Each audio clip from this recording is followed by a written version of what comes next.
Evangelho de João, capítulo 13, vamos ler o versículo de número 35. Aliás, 35. João, capítulo 13, verso 35. Nisto todos conhecerão que sois meus discípulos, se vos amardes uns aos outros. Amém? Agora volta aí o livro de Mateus, vai lá para Malaquias, último livro do Velho Testamento. Leia Malaquias, capítulo 3, também, aliás, lá é 13. Malaquias 3, nós vamos ler os versos 16 a 18. Então aqueles que temem ao Senhor, falam cada um com o seu companheiro, e o Senhor atenta e ouve, e há um memorial escrito diante dele, para os que temem ao Senhor, e para os que se lembram do seu nome. E eles serão meus, diz o Senhor dos Exércitos. Naquele dia que farei, serão para mim particular tesouro. Poupá-los-ei como um homem poupa a seu filho que o serve. Então vereis outra vez a diferença entre o justo e o ímpio, entre o que serve a Deus e o que não o serve. Vamos orar. Pai Santo, dá-me, Senhor, no abrir da minha boca a tua palavra com sabedoria, para fazer notório o mistério do Evangelho. E que a minha palavra e a minha pregação, Senhor, não consistam em palavras persuasivas de sabedoria humana, mas em demonstração de espírito e de poder. Para que a minha fé e a fé dessa igreja e de tantos quantos puderem me ouvir através dessa gravação, não fique apoiada na sabedoria do homem, mas no poder de Deus. Meu Pai, enquanto eu falo a tua palavra, estende as tuas mãos para operar os sinais e as maravilhas que só tu podes fazer. A ti a glória, a honra e o louvor eu oro em nome do Senhor Jesus. Amém? Você pode sentar. Eu quero rapidamente, na verdade, vou dar apenas uma introdução para a próxima vez que eu for ministrar aqui, nessa palavra que eu dei o título de ser diferente. Irmãos, temos ouvido vários apelos aí pelo rádio, pela televisão, tanto de pregadores como de professores e locutores seculares, da necessidade de fazermos a diferença, não é? Você tem que fazer a diferença na sua empresa, na sua escola, na sua comunidade e etc. Mas, diante dessa palavra, irmãos, eu creio, eu penso que, na verdade, a Bíblia nos conclama a ser diferente, muito mais do que fazer a diferença.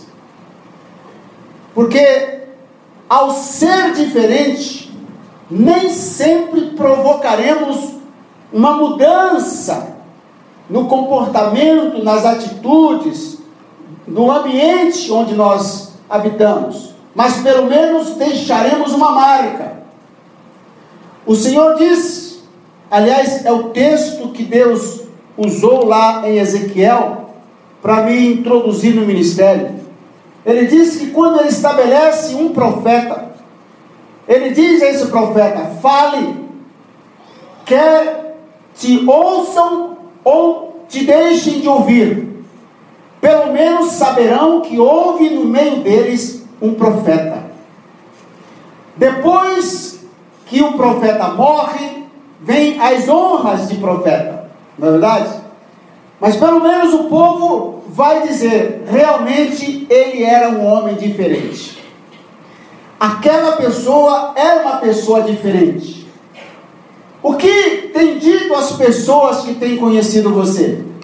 As pessoas têm dito, realmente fulano é diferente dos outros? Ou é do mesmo jeito que os demais? O mundo precisa ver que os discípulos do Senhor são diferentes das demais pessoas. Possam ver, amém? Eu disse que o mundo precisa ver essa diferença.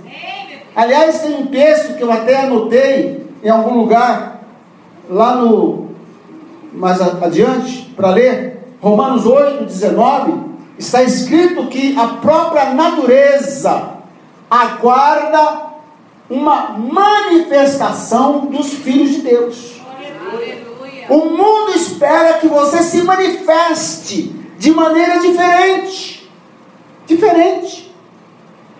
A diferença entre o trigo e o joio tem de estar bem definida no tempo da colheita.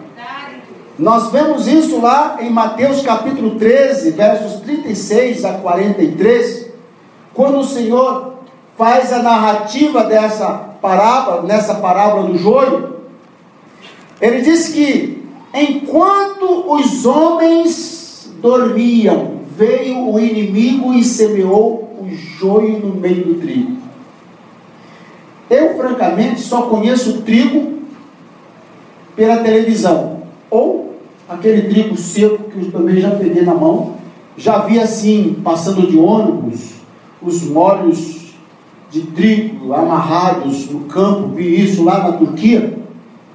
Mas eu não sei diferenciar um pé de trigo e um pé de joio, porque eu não conheço nem o pé de trigo nem o pé de joio. Mas certamente quem cultiva trigo, segundo o Espírito que passa, do conteúdo que passa essa parábola, o joio no início deve parecer muito com o pé de trigo. Tanto que quando perceberam, disseram para o Senhor: Senhor, semearam joio, quer que nós arranquemos o joio? E o Senhor disse: não arranque o joio agora, porque senão ao arrancar o trigo vai vir junto com o joio. Então deixe o joio crescer junto com o trigo. Aleluia. Como diz o Adriano, eia. Aleluia. Eu percebi que quando ele recebe uma revelação, ele fica todo entusiasmado. Fala, eia, eu já sei. Pintou na cabeça dele que não tinha pensado aqui. Não é assim? Acertei? Vejo que és profeta. Vejo que és profeta. Então, veja só. Jesus mesmo contou nessa parábola que o trabalho de separar o trigo do joio não vai ser um trabalho feito por homens. Não são os homens que vão olhar para o rebanho e dizer: esta aqui é uma ovelha e esse é um bode. Não são os homens que vão dizer: esse aqui é um pé de trigo e esse aqui é um pé de joio. Mas os anjos. Eu sou levado a imaginar, conjecturar, irmãos, que se colocar essa responsabilidade no homem, ele vai achar que o joio é trigo, quando o trigo não é joio e nem o joio é trigo. Você está me entendendo? Provavelmente o homem vai escolher para si um grupo de joio, pensando que é uma roça, uma plantação de trigo. Mas os anjos, irmãos, não vão se enganar. Na hora da colheita, os anjos vão olhar para a igreja, e eu creio pela palavra que posso afirmar que os anjos já estão olhando para a seara. Jesus ordenou que nós olhemos para a seara sob um único ponto de vista, para ver se há trabalhadores. Ele disse: a seara está branca, rogai ao Pai que mande trabalhadores. Mas a colheita será feita pelos anjos, sob ordem direta do Senhor da seara. Isso é muito triste, porque pode ser que eu olhe para o irmão e veja que o irmão pense que o irmão seja um belo pé de trigo, e de repente estou abraçando, alisando, dando ceia, orando, ungindo, consagrando um pé de joio. Misericórdia, né, doutor José? Pode ser que eu olhe para o pé de trigo e ele está ali pronto para ser estabelecido como pastor, como diácono, como presbítero, como crente, como obreiro, e eu diga: não, eu não vou muito com o jeito dele, eu acho que ele é joio. Mas no dia da colheita, irmãos, aliás, poucos dias antes, momentos antes da colheita, tudo estará muito definido. Tudo estará muito definido. O texto que nós lemos diz exatamente: naquele dia vereis a diferença. Vereis a diferença naquele dia. Antes daquele dia, talvez seja difícil identificar quem é quem. Mas naquele dia vereis a diferença entre o justo e o ímpio, entre o que serve a Deus e o que não serve. E o Senhor Jesus bem disse, lá em João 13:35, o texto que nós lemos: e o mundo vai saber, o mundo vai identificar, vai conhecer que vocês são os meus discípulos, pelo amor que eles vão ver que vocês têm uns pelos outros. A nossa igreja 10 anos atrás aplaudiu uma palavra dessa.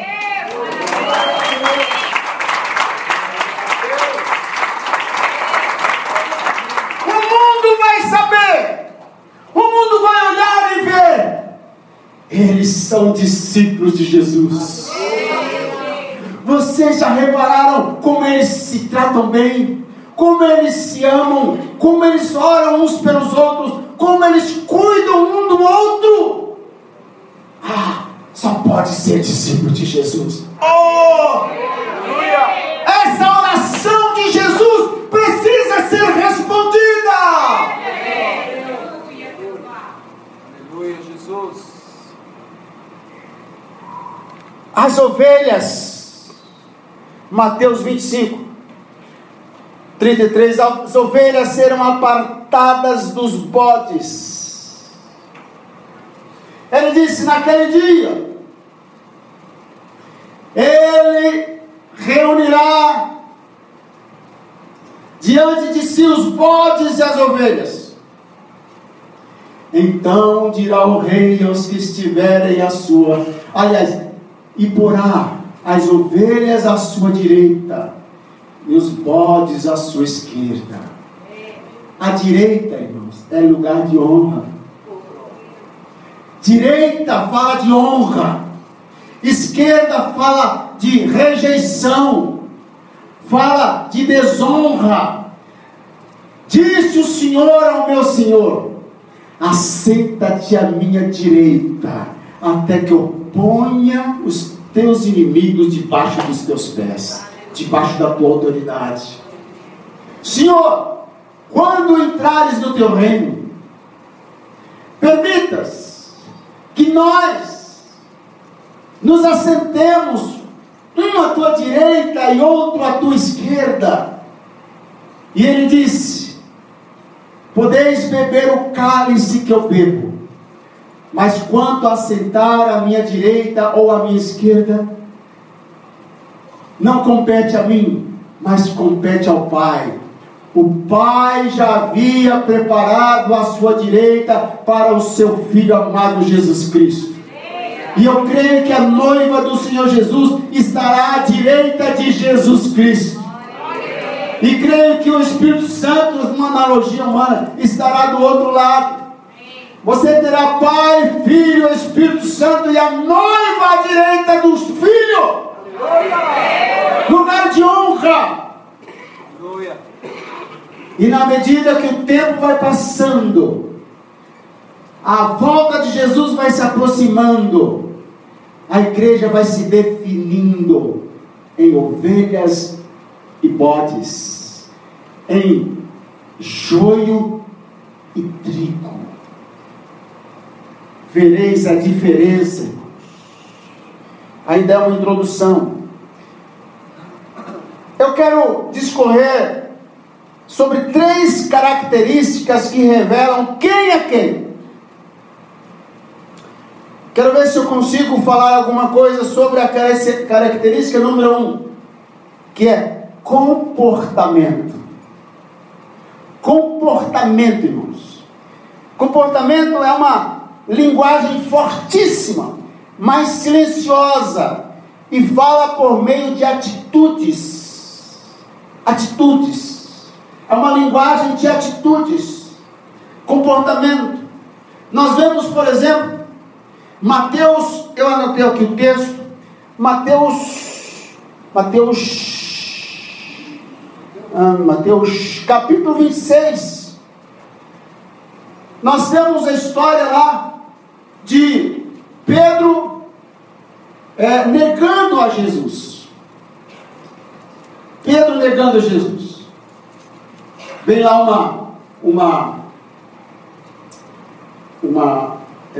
como é que é o termo lá, Jesus? Me ajude aí, abra lá Mateus 26. Uma servidora lá, uma criada. Não é má criada não, uma criada. Não é mal criada. Uma criada da casa, tipo um governante, uma empregada assim, lá da casa. Ela olha para Pedro e diz assim: ei, você é discípulo do Nazareno. Ele disse: não, de jeito nenhum, você está enganado. Virou as costas e saiu. Depois veio uma segunda criada, uma outra pessoa, também empregada da casa, e disse: ei, você também é seguidor do Nazareno. Ele disse: de jeito nenhum. Depois, mais algum tempo depois, aqueles que estavam ali ao redor olham para Pedro e dizem assim: tu também és seguidor do Galileu, porque o teu falar te denuncia. E aí tem a palavra que eu anotei ali, que diz que Pedro começou a praguejar, irmãos. Ou coisa feia é crente praguejando. Sabe o que é praguejar? Me ajude aí, que eu não sei muito o que é isso. Praguejar, acho que é jogar praga, não é? Hein? Falar coisa ruim, sabe? Dar aquela bronca, tipo: vai pra lá, já se viu, eu estou fora disso, nada disso. É aquele tipo de pessoa. Aliás, era um comportamento que acompanhou Pedro por muito tempo. Pedro já era um apóstolo, porque aqui ele era discípulo. Ele já era um apóstolo, já tinha visto muita gente ser curada só pela sua sombra. A igreja já estava explodindo em crescimento. O apóstolo Paulo, isso já tinha passado uns 20, 30 anos, irmãos, desde esse episódio aqui. O apóstolo Paulo chega lá e tem que escreveu isso, tem que dar uma bronca no Pedro, fala: escuta aqui, você quando está com os judeus, dá uma de judeu, Quando você está com os gentios, você age como gentil. Espera lá, que comportamento dúbio é esse? Ou você é crente, ou não é crente. Ou você é seguidor, ou não é seguidor. Que história é essa? Irmãos, olha para mim. É a fase mais difícil que tem para um crente. É quando ele não tem coragem de assumir a sua identidade quando está fora do rebanho.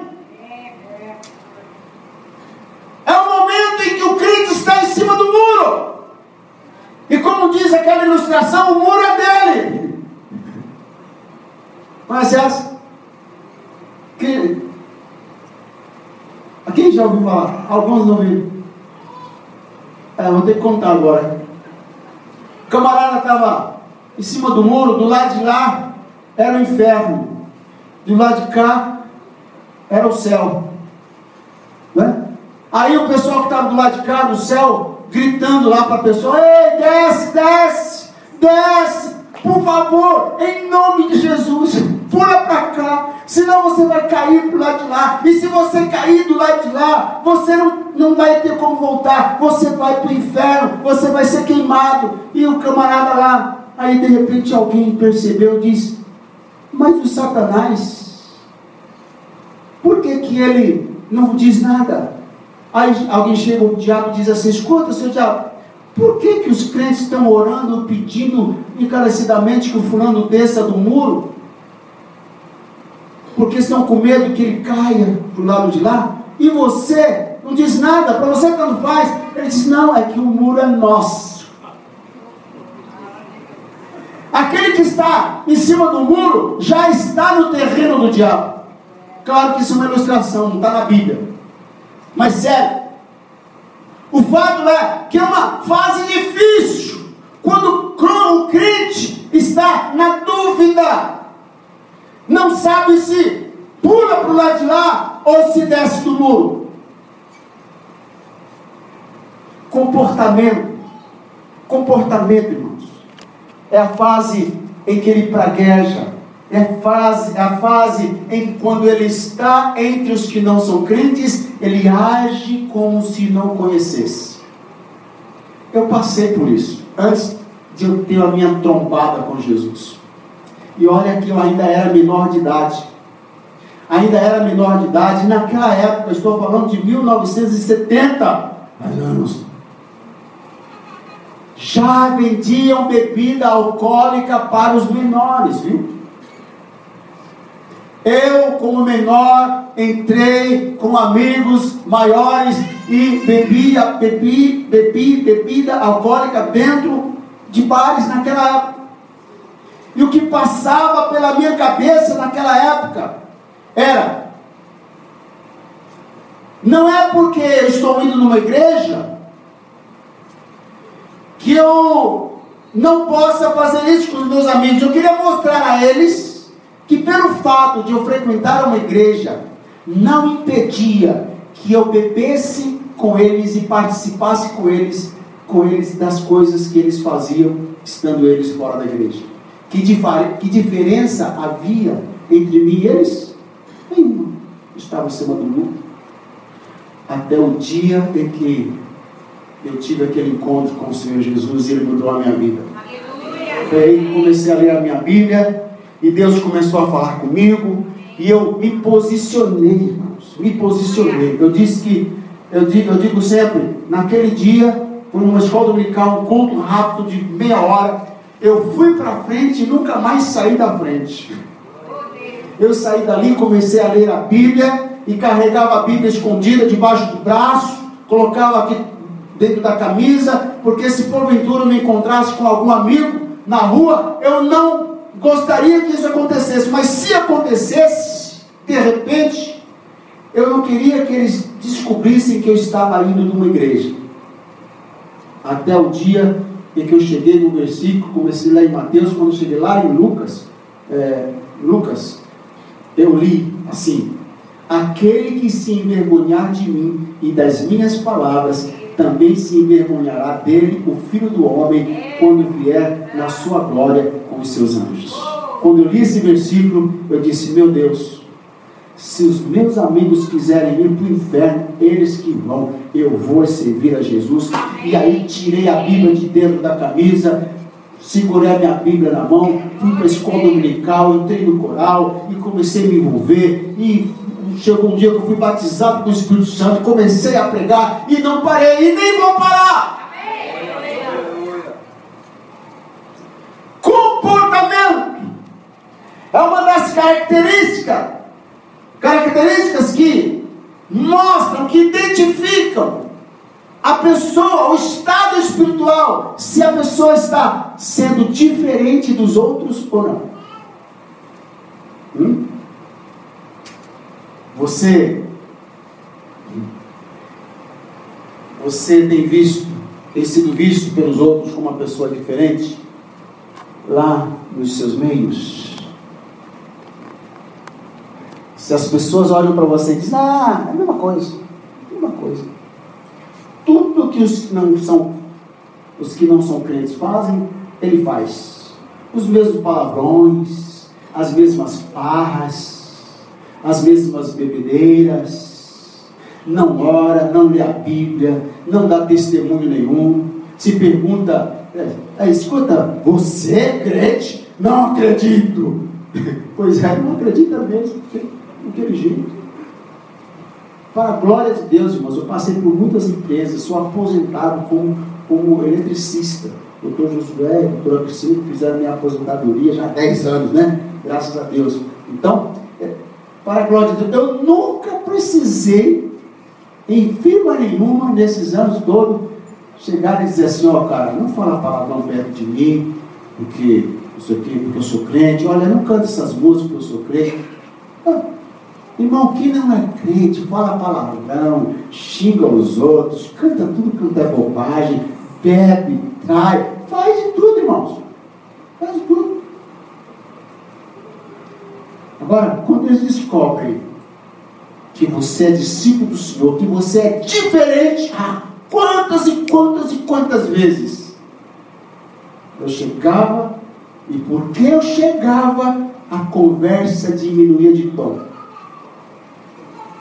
Eles deixavam de falar certas coisas porque eles sabiam que eu não compactuava com aquilo. E nunca repreendi ninguém. Nunca. Porque o teu comportamento, a tua postura é uma linguagem silenciosa, mas poderosa. Glória a Deus. Eu quero ver essa igreja falando através do seu comportamento muito mais do que fala em palavras e em Facebook. Aleluia. Aleluia.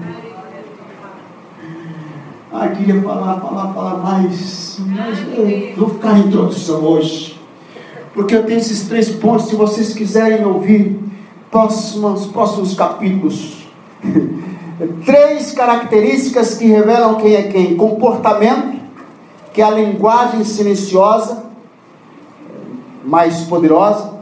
Aparência, que é a linguagem do corpo. E a linguagem em si, de palavras. Irmãos, as pessoas analisam o nosso comportamento, o que nós vestimos e o que nós falamos. Os anjos vão identificar aqueles que são realmente trigo ou joio, e as pessoas vão identificar em nós se somos realmente discípulos do Senhor pelo amor, pelo comportamento, pela linguagem e pelas vestes que eles vão ver em nós, ou através de nós. Amém? Pastor, essa palavra entrou aqui no meu coração. É verdade? É? Quero ver. Quem vai ficar de pé para dizer: essa palavra entrou no meu coração? Entrou? É verdade? Seja mentiroso com você. Olha o comportamento dele. Comportamento. Entrou.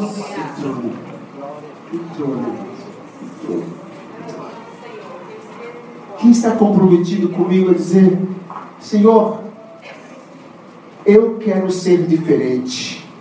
Eu serei diferente daqui para frente.